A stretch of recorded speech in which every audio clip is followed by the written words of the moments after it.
When the armies of Europe marched to war in August 1914, they carried with them the most sophisticated instruments of industrial death yet devised by mankind. Machine guns capable of firing 600 rounds per minute, artillery pieces that could hurl explosive shells across miles of landscape, poison gas that could kill thousands in a single release. Yet within months of the war's opening campaigns, these same armies found themselves fighting in ways their medieval ancestors would have recognized immediately. In muddy trenches barely wider than a man's outstretched arms, soldiers fought hand to hand with knives, clubs, sharpened entrenching tools, and bare fists. The First World War became a conflict where technology and brutality existed side by side, where a soldier might call in an artillery barrage one moment and bludgeon an enemy to death with a wooden club the next. This documentary explores how and why hand-to-hand combat became an inescapable reality of trench warfare, how armies adapted their weapons and tactics for close-quarters killing, and how this savage intimacy permanently altered the nature of modern combat. The transition from mobile warfare to static trench systems in late 1914 created conditions that military planners had never seriously anticipated. When the German advance through Belgium and France ground to a halt along the Marne, both sides began digging defensive positions that rapidly evolved from simple rifle pits into elaborate trench networks stretching from the English Channel to the Swiss border. These trenches were not merely defensive barriers, but became complex underground cities with communication trenches, support lines, reserve positions, command bunkers, aid stations, and living quarters, all connected by narrow passages cut through earth and chalk. The frontline trenches themselves were typically 7 to 8 feet deep and perhaps 4 feet wide at the floor, with fire stepping allowing soldiers to observe and fire over the parapet. Fire bays alternated with traverses to limit the effect of enfilade fire and shell bursts. Dugouts carved into trench walls provided shelter from bombardment. Some shallow scrapes barely large enough for one man, others elaborate chambers 20 or 30 feet underground capable of housing entire platoons. Within this claustrophobic environment, traditional infantry tactics became impossible. The rifle, perfected over decades of colonial warfare and designed for combat at ranges of several hundred yards, proved almost useless in the confines of a trench system. A soldier rounding a traverse in a communication trench might find himself face to face with an enemy at a distance of 5 feet or less, far too close to bring a rifle to bear. The standard infantry rifle of 1914, whether the German Gewehr 98, the British Lee Enfield, or the French Liebel, measured over 4 feet in length with bayonet fixed. In a trench 4 feet wide, turning such a weapon to face an unexpected threat was nearly impossible. The bayonet itself, designed for fighting in the open where infantry charged across fields toward enemy lines, became an awkward liability in enclosed spaces where there was no room for the thrust and withdraw motion the weapon demanded. German forces were among the first to recognize that trench warfare required entirely new approaches to close combat. The German army's tradition of tactical innovation, born from decades of studying the lessons of the Franco-Prussian War and refined through extensive peacetime training, gave German commanders and soldiers a framework for adapting to the unexpected conditions of static warfare. German pioneer units, trained in construction, demolition, and assault engineering, became early specialists in trench fighting. These pioneers had already been equipped with tools suited for close combat, including short-handled axes, wire cutters, and various digging implements that could serve dual purposes. When the first deliberate trench raids began in early 1915, pioneer detachments formed the core of many assault groups, their experience with confined space combat making them natural choices for the new form of warfare emerging along the Western Front. The raid, rather than the set-piece battle, became the primary vehicle for hand-to-hand combat in the trenches. Raids served multiple purposes beyond simply killing enemy soldiers. Intelligence gathering drove many raid operations, with assault parties tasked with capturing prisoners for interrogation, seizing documents from command posts, or observing enemy defences and dispositions at close range. Raids maintained offensive spirit and combat readiness among troops otherwise condemned to passive defence, keeping soldiers aggressive and alert. They disrupted enemy routines, prevented the opposing force from settling into comfortable patterns, and forced constant vigilance that exhausted defending troops. Raids also served as testing grounds for new weapons, tactics, and equipment, allowing innovations to be evaluated in actual combat before being adopted more widely. A typical trench raid began with careful preparation that might last days or even weeks. Intelligence officers studied aerial photographs, examined reports from observers, and debriefed previous raiders to build detailed knowledge of the target sector. Assault parties trained behind the lines, practicing on mock-ups of enemy trenches constructed to match the actual layout they would attack. Raiding parties varied in size from small groups of perhaps a dozen men to company-strength operations involving 200 or more soldiers. The composition of a raid party reflected its specialized nature. Officers and senior non-commissioned officers led from the front, carrying pistols and often clubs or truncheons. Bombers, soldiers trained in grenade warfare, formed the shock element, using grenades to clear dugouts and suppress defenders. Bayonet men followed the bombers, securing cleared sections of trench.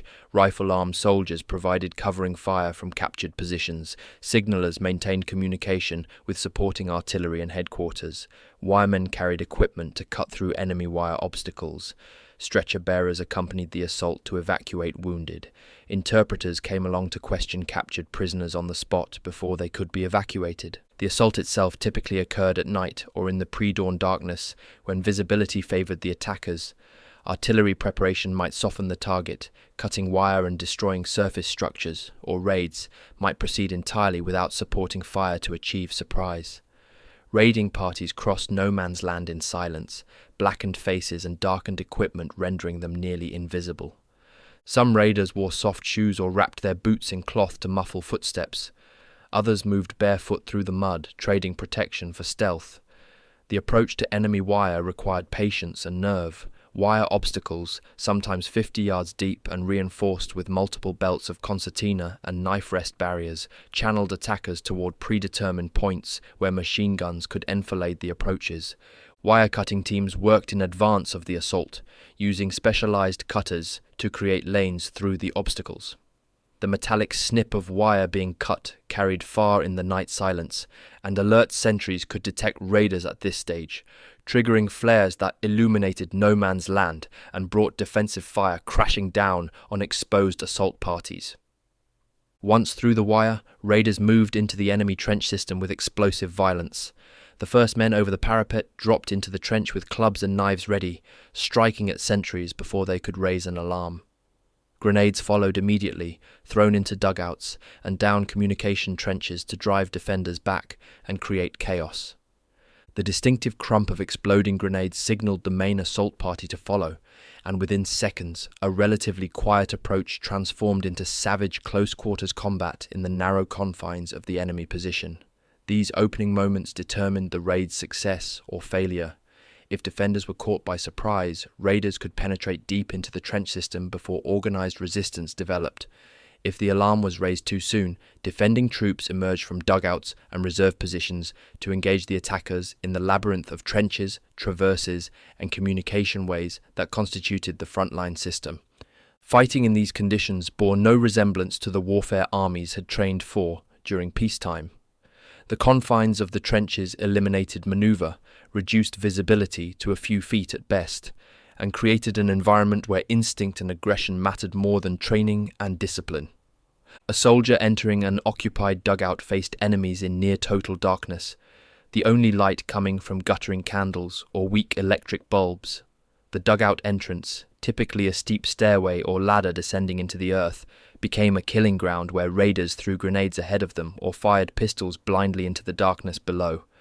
Defenders trapped in dugouts faced equally terrible choices: emerge to fight and likely die in the trench above, or remain below and risk being buried alive by explosives or burned out with flamethrowers or gasoline. Some dugouts had multiple exits, allowing defenders to escape or counterattack from unexpected directions. Others were death traps with only a single entrance, forcing defenders to fight their way out or surrender.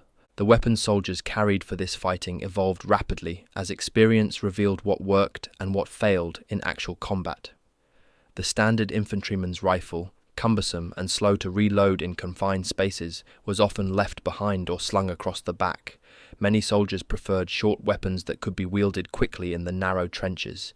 The pistol became invaluable for trench fighting, offering the soldier a weapon that could be drawn and fired rapidly at point-blank range without requiring room for a long barrel or extended stock.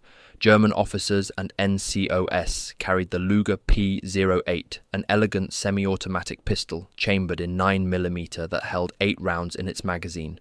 British officers favoured the Webley revolver, a massive break-action weapon firing a heavy 45 caliber bullet that could drop a man with a single hit. The Webley's 6-shot capacity was lower than semi-automatic pistols, but its reliability and stopping power made it a favoured weapon for close combat. French officers carried various revolvers, with the model 1892 being most common, an 8mm weapon with a 6-round cylinder. American forces arriving later in the war brought both the M1911 Colt automatic pistol, a powerful 45 caliber semi-automatic, and Colt and Smith & Wesson revolvers in the same caliber. Beyond pistols, soldiers on all sides developed and adopted an extraordinary variety of close combat weapons that would not have been out of place on a medieval battlefield. Clubs became perhaps the most widespread improvised weapon of the trenches. These ranged from simple wooden cudgels to elaborate affairs studded with nails or fitted with metal heads. German soldiers fashioned clubs from broken rifle stocks, chair legs, and even bedposts, the harder woods proving most effective at delivering incapacitating blows. British troops carved truncheons from any available hardwood, with some units establishing unofficial workshops where skilled craftsmen produced standardized club designs for their comrades. The ideal trench club was heavy enough to be lethal, but light enough to be swung repeatedly without exhausting the wielder. Length was critical. Too short and the weapon lacked reach, too long and it became unwieldy in confined spaces. Most effective clubs measured between 18 and 24 inches, allowing a soldier to strike powerfully while retaining the ability to maneuver in a 4-foot-wide trench. The entrenching tool, issued to every infantryman for digging defensive positions, rapidly became a weapon of choice for trench fighting. The standard British entrenching tool featured a T-shaped handle and a heart-shaped blade measuring roughly 6 inches across. Sharpened to a razor edge, this tool became a lethal weapon capable of splitting a skull or nearly severing a limb with a single blow. The compact size made it easy to carry, and every soldier already possessed one as part of his standard kit. German entrenching tools were even better suited for combat use. The German model featured a straight handle and a more rectangular blade, essentially a small spade that could be used either as a chopping weapon or, with the blade positioned perpendicular to the handle, as a hatchet. Soldiers sharpened their entrenching tools obsessively, honing edges that could bite through bone. The psychological impact of being attacked with a sharpened spade should not be underestimated. Unlike a bullet or shell fragment, which killed impersonally from a distance, the entrenching tool required the attacker to close within arm's reach, making each killing intensely personal and visceral. Knives specifically designed for trench combat appeared as armies recognized the need for weapons optimized for close-quarters killing. The French developed several patterns of trench knives, including designs with knuckle-duster grips cast in brass that protected the wielder's hand while adding weight to a punch. Some French knives featured triangular blades designed to create wounds that were difficult to treat, the theory being that a wounded enemy removed from combat was as valuable as a dead one, while also taxing enemy medical resources. British cutlers produced various trench knife designs, though the British Army never officially standardized a fighting knife pattern. Soldiers purchased commercially produced knives from their own funds or had them sent from home. The Robbins of Dudley fighting knife proved popular among British troops, featuring a 7-inch blade with a knuckle bow guard. Other men carried large Bowie knives, hunting knives, or even butcher's knives, obtained through various channels. What mattered was that the blade was large enough to be immediately lethal and sturdy enough to withstand the stresses of combat. German trench knives evolved along different lines, reflecting German emphasis on dual-purpose equipment. While various fighting knife designs circulated among German troops, the most significant development was the Nahkampfmesser, or close combat knife, which did not appear until later in the war.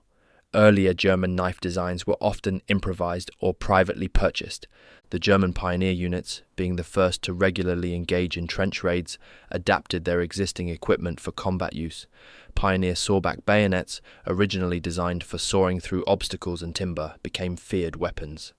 Allied propaganda claimed these serrated bayonets were designed specifically to create terrible wounds, leading to orders that German soldiers carrying sawback bayonets would not be taken prisoner.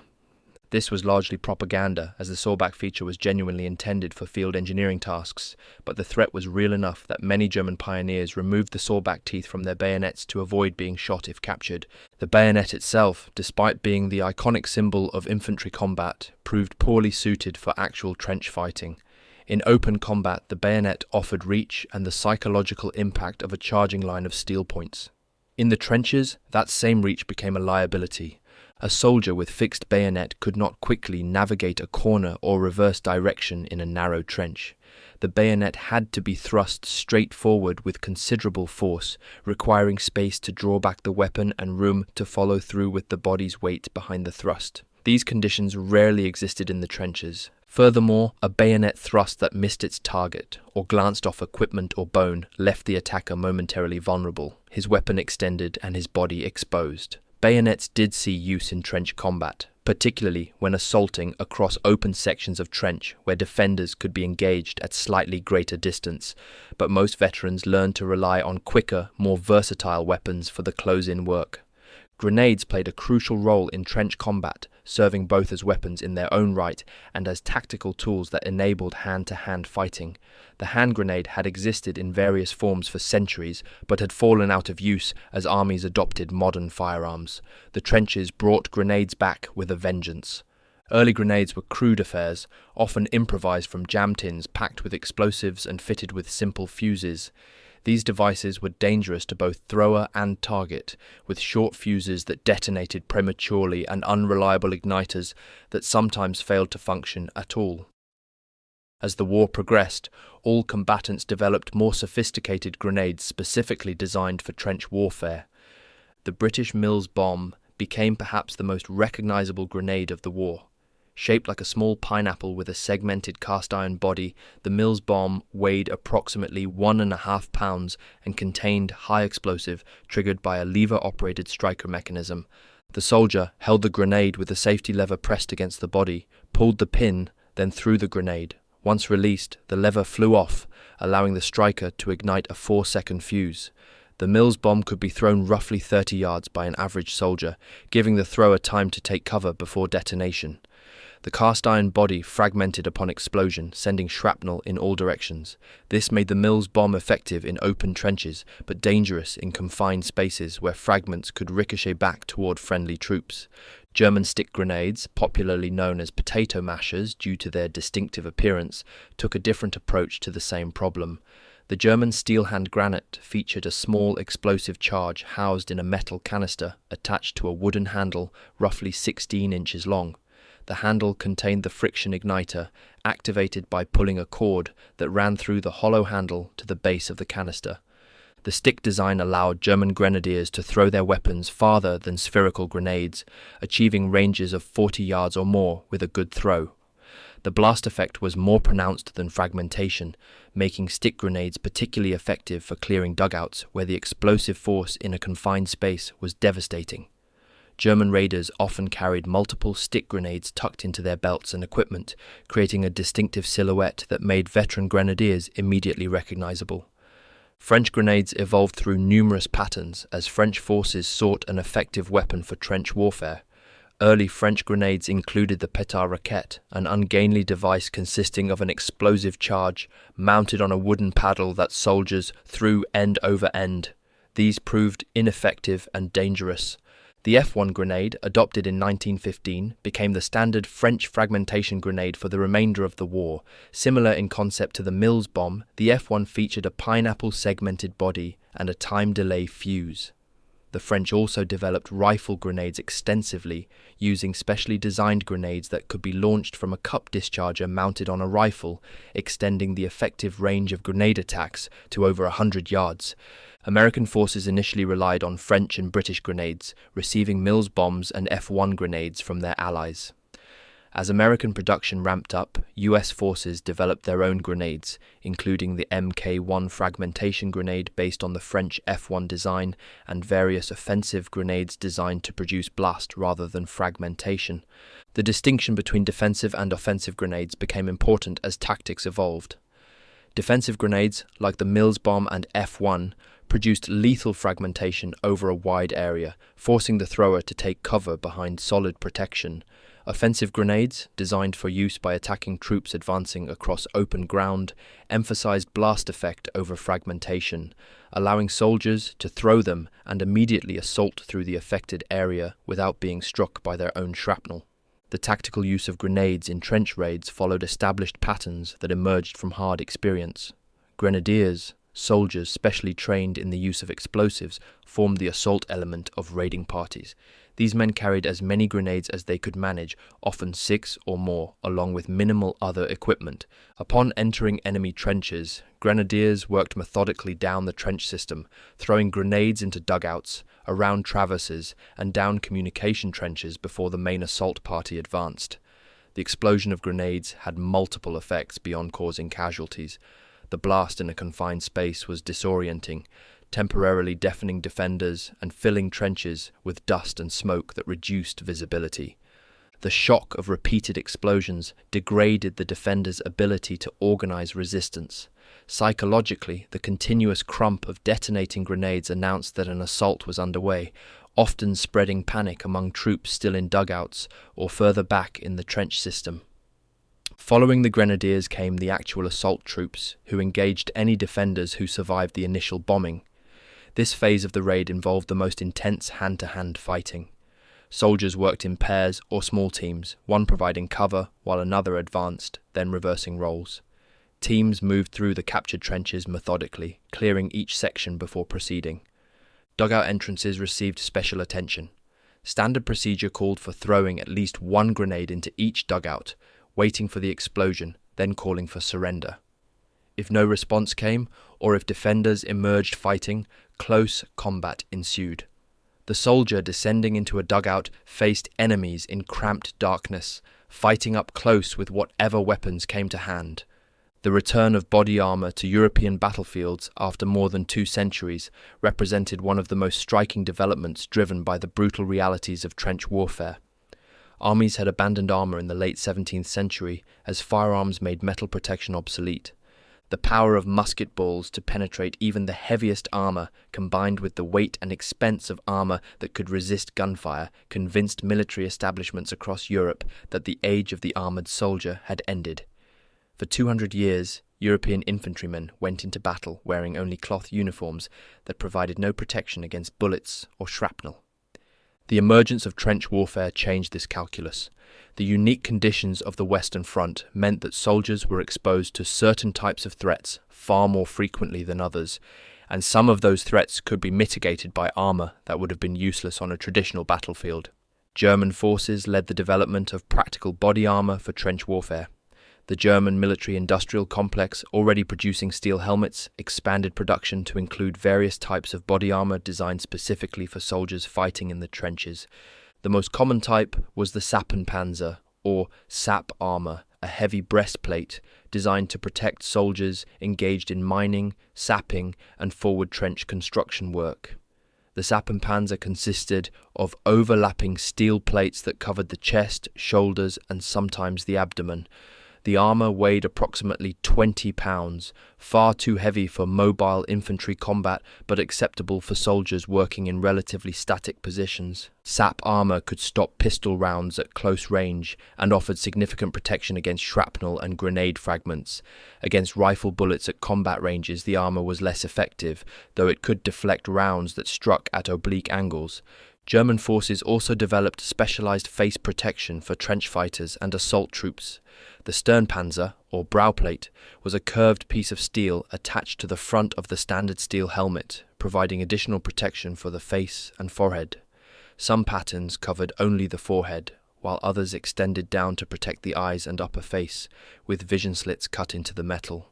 These face shields were particularly valued by soldiers engaged in trench raids and close combat, where the risk of facial wounds from grenades and close-range fire was highest. The psychological value of face armor should not be underestimated. Soldiers wearing face shields presented an intimidating, almost inhuman appearance that could unsettle defenders, and the knowledge that one's face was protected reduced the natural instinct to flinch or take cover when engaging enemies at close quarters.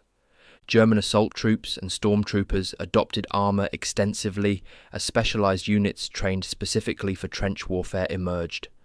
By 1916, elite storm detachments were being equipped with the best armor German industry could produce, including segmented breastplates that offered greater mobility than solid chest armor and improved face protection that didn't significantly restrict vision. These units understood that armor's value in trench fighting was not to make soldiers invulnerable, but to increase their chances of surviving the critical first moments of combat when casualties were typically highest. A soldier who survived the initial exchange of fire and grenade bursts had a much better chance of completing his mission and returning alive. Armor reduced casualties just enough to make the difference between a successful raid and a disaster.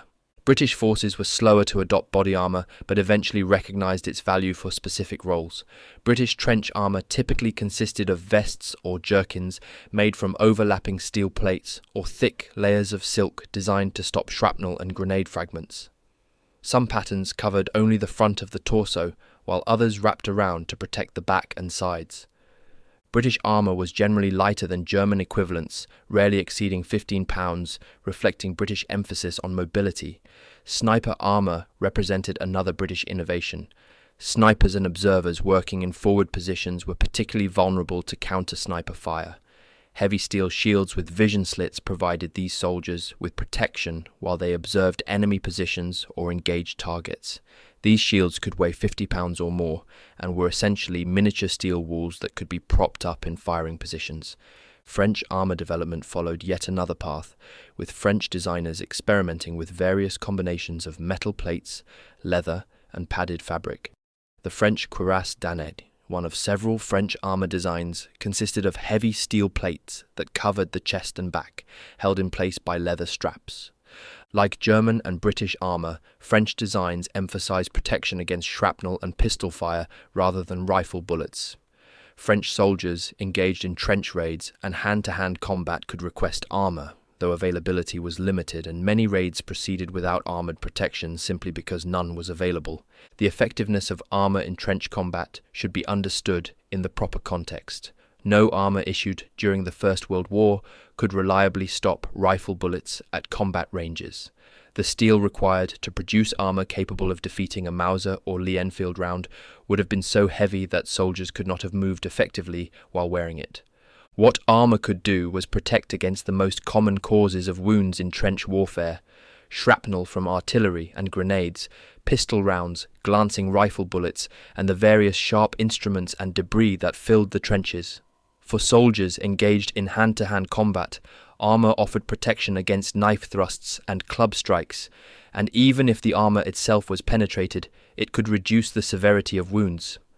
A knife that might have penetrated 6 inches into an unarmoured chest might penetrate only 2 or 3 inches through armour, potentially saving the soldier's life or allowing him to continue fighting long enough to reach medical aid. The psychological dimension of armour extended beyond its protective value. Wearing armour connected soldiers to an ancient military tradition stretching back thousands of years. Medieval knights, Roman legionaries, Greek hoplites all had worn armour into battle, and now 20th century soldiers were doing the same. This connection to martial history could boost morale and fighting spirit. At the same time, the need for armour reinforced the medieval character of trench warfare. Soldiers equipped with modern rifles and supported by artillery were donning metal armour because they would be fighting hand-to-hand with clubs and knives. The cognitive dissonance this created was not lost on the men in the trenches. They were living through the most technologically advanced war in human history, while simultaneously fighting like their ancestors from centuries past. The development of specific units trained and equipped for trench fighting marked a crucial evolution in military organization during the First World War. The German army led this development with the creation of assault detachments and storm battalions specifically organized for breakthrough operations and trench raids. These units did not emerge fully formed, but evolved gradually as German commanders recognized that conventional infantry tactics were unsuited for the Western Front. The first storm units were small detachments of volunteers drawn from existing formations, men who had demonstrated aptitude for aggressive combat and willingness to take risks. These early assault groups conducted raids to test tactics and equipment, with successful innovations being adopted more widely. By 1916, the German army had formalized the storm unit concept, creating dedicated assault battalions that received specialized training and equipment. The typical German storm battalion was organized into assault companies, each subdivided into groups trained in specific tasks. Grenadier teams specialized in the use of hand grenades and stick bombs. Flamethrower detachments operated the terrifying Flammenwerfer, portable flamethrowers that could project burning oil up to 20 yards. Light machine gun teams provided fire support that could be quickly displaced as the assault progressed. Pioneer sections handled demolitions and obstacle clearing. Signal troops maintained communication between the assault elements and supporting forces. Medical personnel accompanied the attacks to provide immediate care for wounded. Training for German storm units emphasized physical fitness, tactical flexibility, and aggression. Stormtroopers underwent intensive conditioning that included long marches with full equipment, obstacle courses that simulated trench conditions, and live fire exercises using actual ammunition. Unlike conventional infantry training that emphasized drill and discipline, stormtrooper training focused on individual initiative and small unit tactics. Soldiers learned to think for themselves, adapt to changing situations, and exploit opportunities without waiting for orders. This represented a significant departure from traditional Prussian military doctrine, which had always emphasized obedience and adherence to established procedures. The stormtrooper units were allowed, even encouraged, to deviate from standard tactics if battlefield conditions warranted. The weapons issued to German stormtroops reflected their specialized role. Stormtroopers carried fewer rifles than conventional infantry, relying instead on grenades, pistols, sharpened entrenching tools, and various improvised close combat weapons. Each stormtrooper typically carried 6 to 8 stick grenades, far more than the standard allowance for regular infantry. Officers and senior non-commissioned officers were armed with pistols rather than swords or rifles, recognizing that swords were useless in the trenches and rifles too cumbersome for close combat. The Bergmann MP-18, the world's first practical submachine gun, was issued to German storm units beginning in 1918. This revolutionary weapon fired pistol ammunition at a high rate, offering devastating firepower in confined spaces where its short effective range was not a liability. The MP-18 represented the culmination of German efforts to develop weapons optimized for trench warfare, combining the rapid fire of a machine gun with the portability of a pistol. Canadian forces on the Western Front developed a fearsome reputation for trench fighting that was well earned through aggressive tactics and thorough training. The Canadian Corps, comprising 4 divisions by 1918, became one of the most effective assault formations on the Allied side of the Western Front. Canadian proficiency in trench warfare stemmed partly from the fact that Canadian units spent extensive time in the trenches, learning the intricacies of positional warfare before being committed to major offensives. This experience built competence and confidence that showed in combat. Canadian raiders adopted many of the same weapons and tactics as their German opponents, recognizing that successful trench fighting required specialized equipment and training. The raid on the German positions at Vimy Ridge in the winter of 1916 to 1917 exemplified Canadian approaches to trench warfare. Canadian divisions tasked with capturing Vimy Ridge conducted extensive reconnaissance and preparation over months. Canadian soldiers built full-scale replicas of German trenches behind their lines and practiced attacking these mock positions repeatedly until every man knew his role and could execute it in darkness or while under fire. Canadian raiders carried an arsenal of close combat weapons, trench clubs fashioned from heavy hardwood and studded with nails, fighting knives purchased commercially or crafted by unit artisans, grenades in quantity, and sharpened entrenching tools. Canadian officers, recognizing that pistols were superior to rifles for trench fighting, ensured that assault troops were heavily armed with revolvers and automatic pistols. The actual assault on Vimy Ridge in April 1917 involved carefully coordinated attacks that combined artillery support with infantry assault. The Canadian Corps advanced behind a creeping barrage that moved forward at predetermined intervals, suppressing German defenders while Canadian troops closed with enemy positions. Once Canadian soldiers entered the German trench system, fighting became intensely close quarters. Small teams worked through the captured trenches, using grenades to clear dugouts and engaging German defenders with clubs, knives, and entrenching tools when they encountered them at close range. The success of the Vimy Ridge operation owed much to Canadian proficiency in the brutal work of trench fighting. German forces defending Vimy were experienced troops well entrenched in strong positions, yet Canadian assault teams systematically cleared them out through superior tactics and willingness to close with the enemy. British forces developed their own approaches to trench warfare, though these varied significantly between different units and commanders. Some British divisions became highly proficient at trench raids and close quarters combat, while others remained focused on conventional infantry tactics. Elite units like the Guards Division and regular army battalions with extensive combat experience typically excelled at trench fighting. Territorial and new army battalions, formed from volunteers at the war's outbreak, showed more variable performance depending on the quality of their training and leadership. British trench raiders generally favoured simplicity in weapons and tactics. The standard British infantryman carried his rifle with bayonet, grenades, and whatever close combat weapons he personally preferred. Trench clubs were common, as were knuckle dusters and other improvised weapons. The fighting at Passchendaele in the autumn of 1917 demonstrated both the horror of trench warfare and the limits of British tactical approaches to breaking through entrenched positions. The Third Battle of Ypres, of which Passchendaele formed the final phase, saw British and Commonwealth forces attempting to advance through a landscape turned to liquid mud by weeks of rain and intensive artillery bombardment. The conditions at Passchendaele were arguably the worst experienced anywhere on the Western Front. Trenches collapsed or filled with water as fast as they could be dug. Soldiers moved through mud that could reach waist deep, with shell craters forming bottomless pools that drowned wounded men unable to crawl out. In such conditions, conventional trench warfare became almost impossible.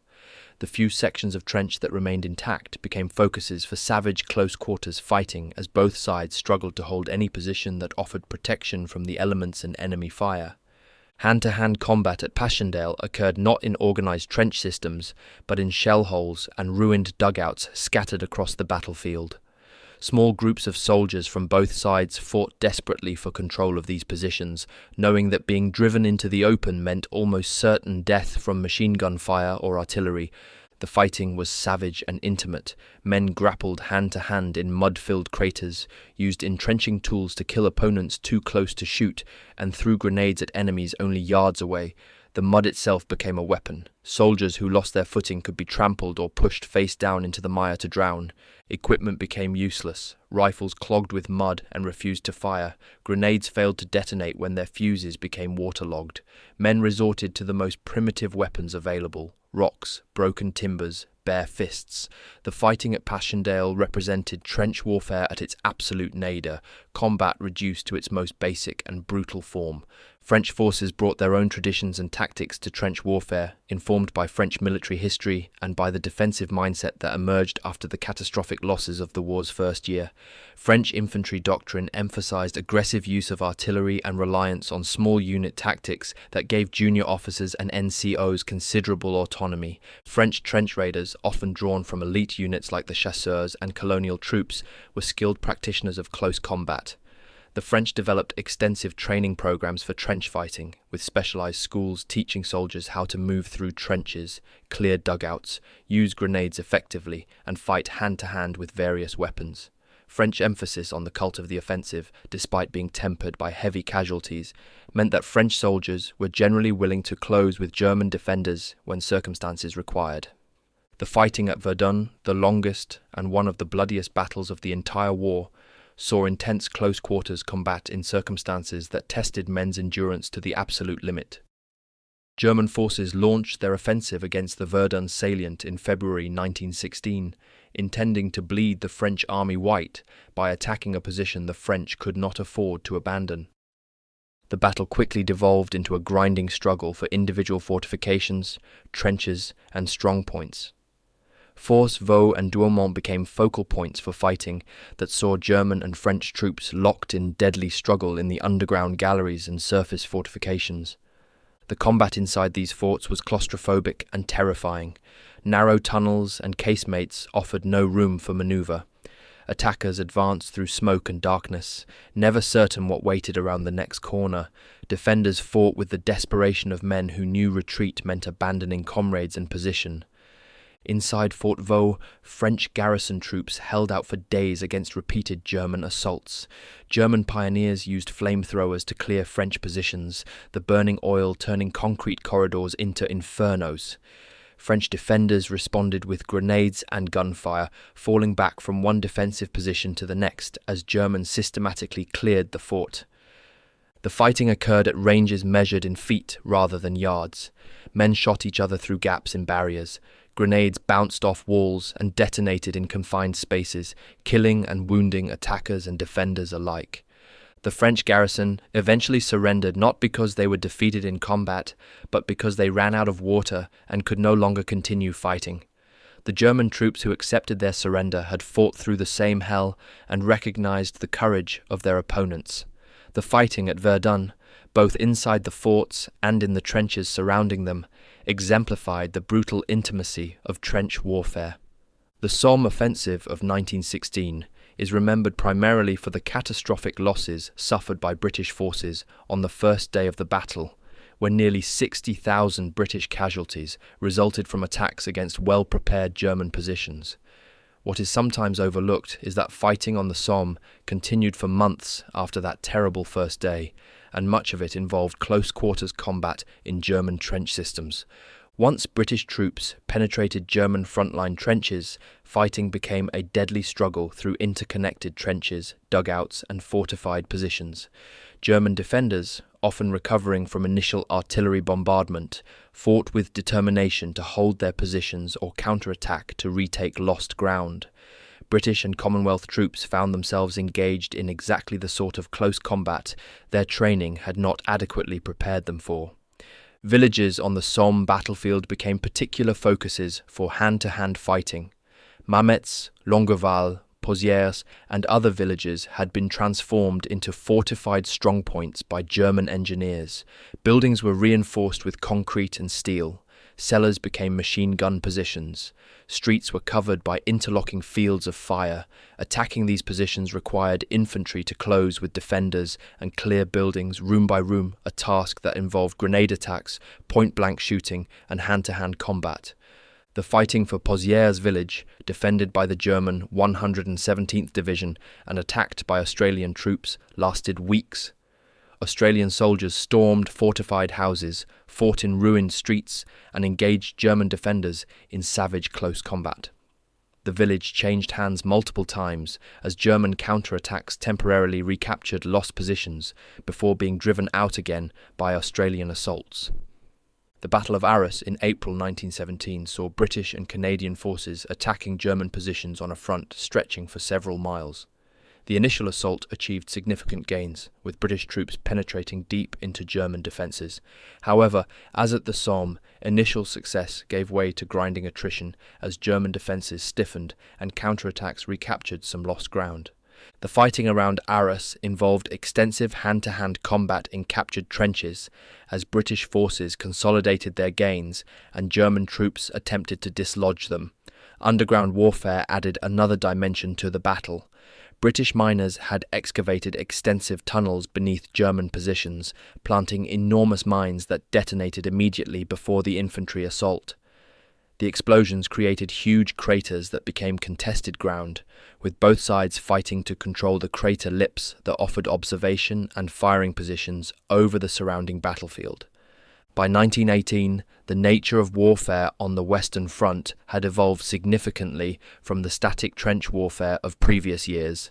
German offensives in the spring of 1918 launched in desperate attempts to achieve victory before American forces arrived in overwhelming numbers, featured mobile warfare on a scale not seen since 1914. However, even in these more fluid battles, close-quarters combat remained common. German stormtroops leading attacks often engaged Allied defenders at close range, using their specialized weapons and training to break through defensive positions. Allied forces conducting fighting withdrawals or launching counterattacks found themselves in close combat with advancing Germans. The tactics and weapons developed for trench fighting proved applicable to more mobile warfare, demonstrating that the skills soldiers had learned in the trenches retained value even when the trenches themselves became less dominant features of the battlefield.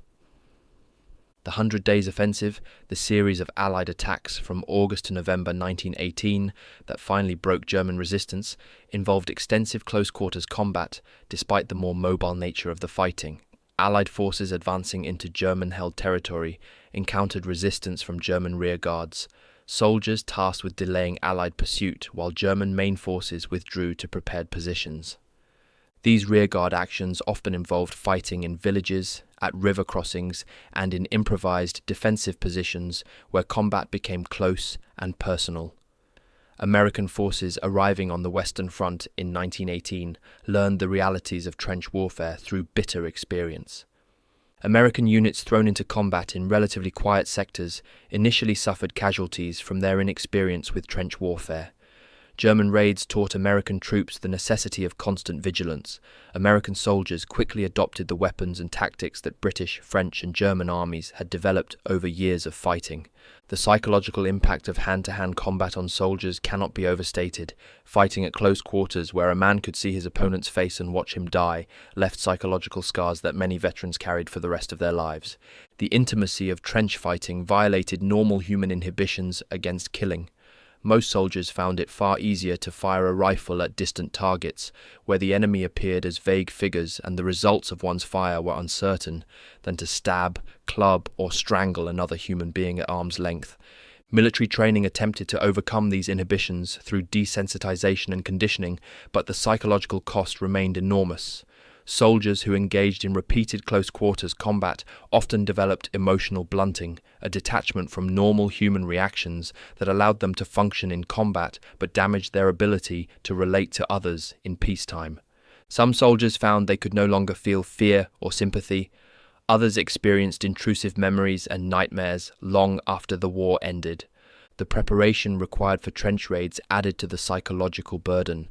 Unlike conventional combat, where soldiers advanced into enemy fire as part of a larger formation, relying on comrades and the momentum of the attack to carry them forward, raiders knew exactly what awaited them. They crossed no man's land in darkness, entered enemy trenches, killed at close range, and had to escape before German counterattacks trapped them.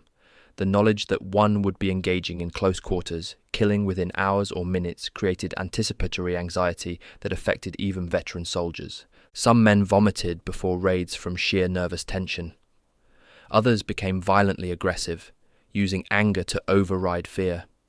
Still others retreated into a kind of fatalistic calm, accepting that they might die and focusing on doing their duty. Post-combat psychological reactions varied widely.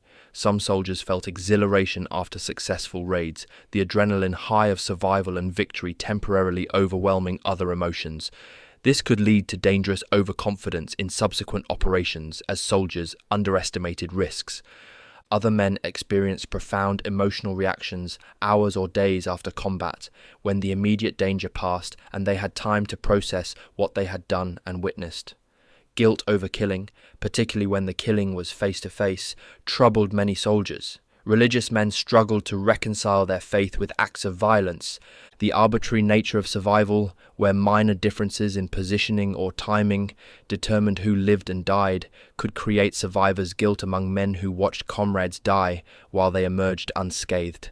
Breaking points varied. Some soldiers endured repeated exposure to close combat without apparent ill effects, while others suffered psychological collapse after relatively limited experiences. There was no reliable way to predict who would prove resilient and who would break. Military authorities struggled to address the psychological casualties of trench warfare. The term shell shock entered military vocabulary during the First World War, originally used to describe soldiers suffering psychological trauma attributed to exposure to artillery bombardment.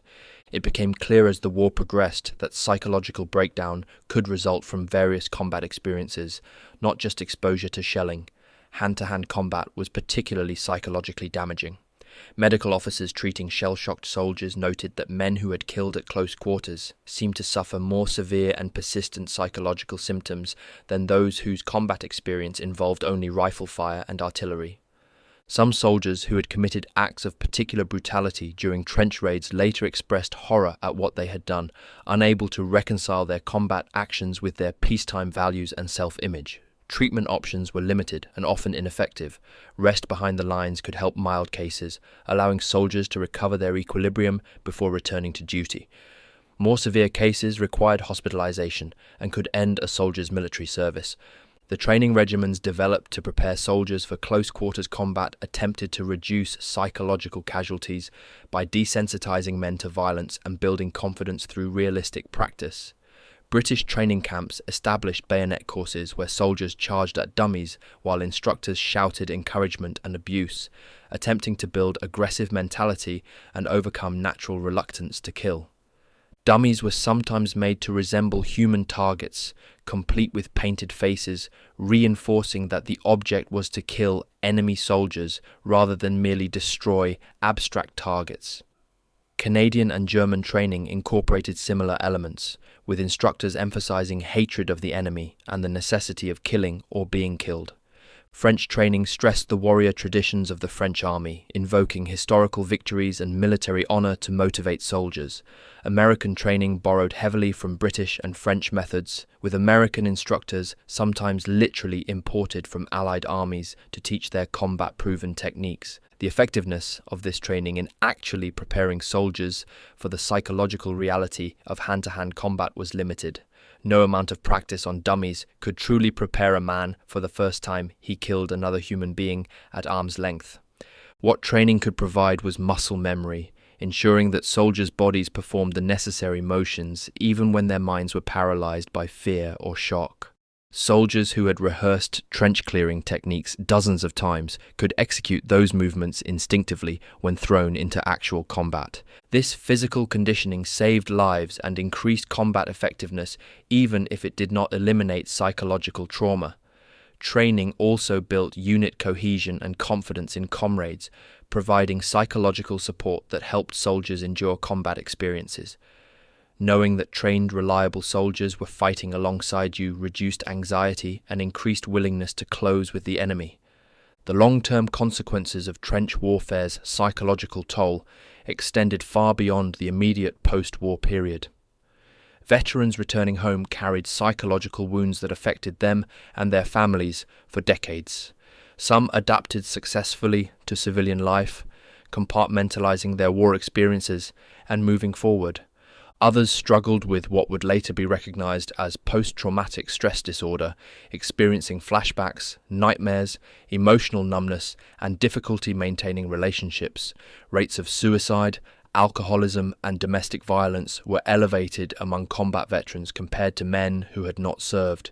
The hand-to-hand combat veterans, men who had killed face-to-face in the trenches, seemed particularly vulnerable to long-term psychological problems. Not all psychological effects were negative. Some veterans found that their war experiences gave them confidence and resilience that served them well in civilian life. Men who had survived the ultimate test of combat sometimes felt that peacetime challenges were manageable by comparison. Veterans often formed strong bonds with former comrades, maintaining friendships and associations that lasted until death. The tactical evolution driven by trench warfare experience influenced military thinking long after the First World War ended.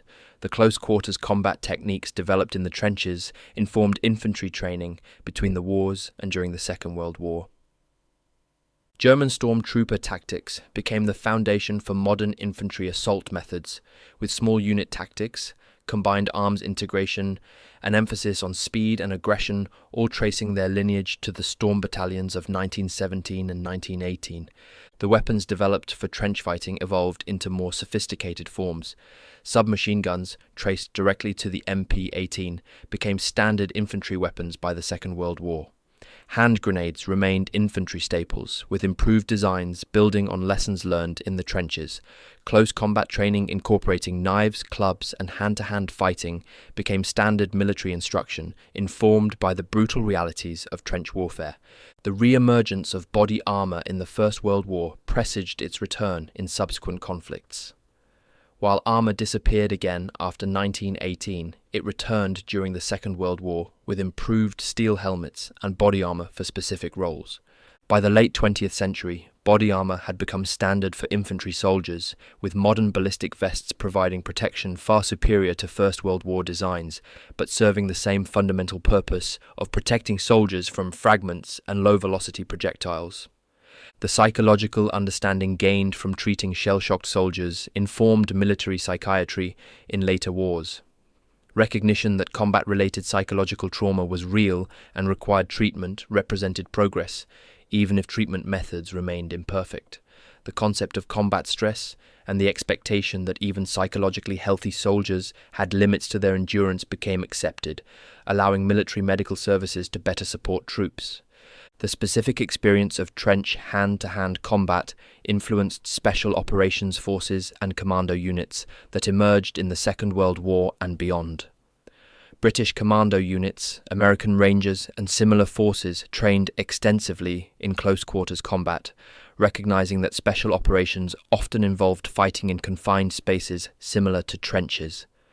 The knife-fighting techniques taught to these elite troops drew on lessons learned by trench raiders a generation earlier.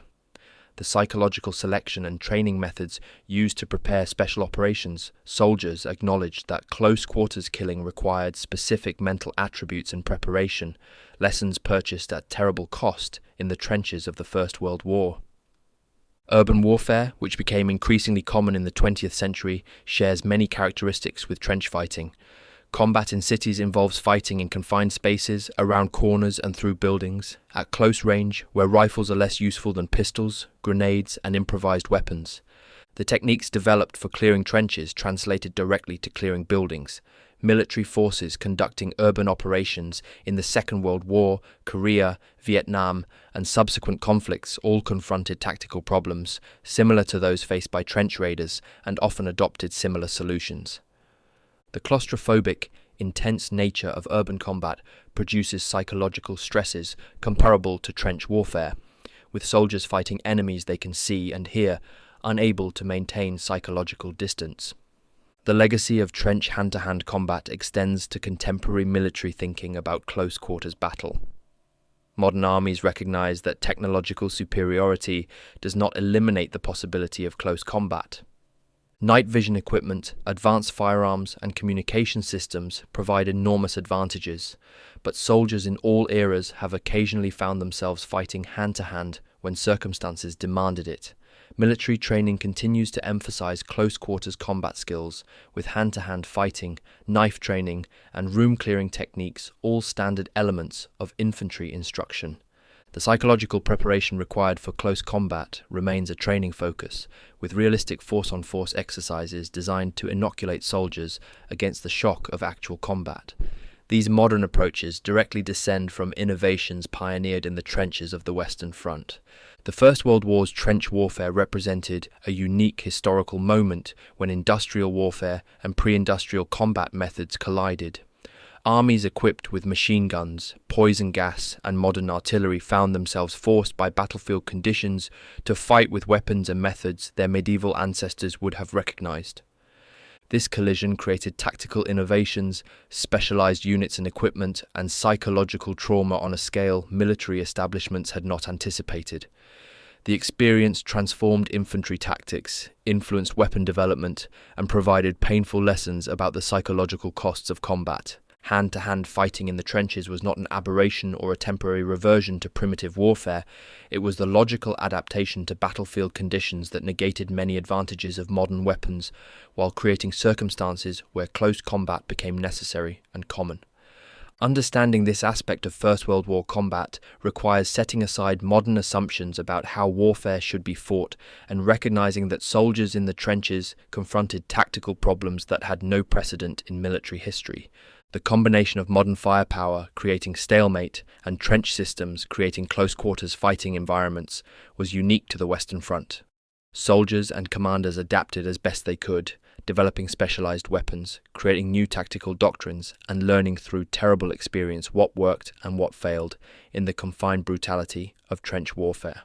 The men who fought hand-to-hand in those trenches were not relics of a barbaric past, but modern soldiers confronting conditions that demanded they fight with every means available, whether rifle, grenade, club, knife, or bare hands. Their experience shaped military history and left scars, both individual and institutional, that persisted long after the guns finally fell silent in November 1918.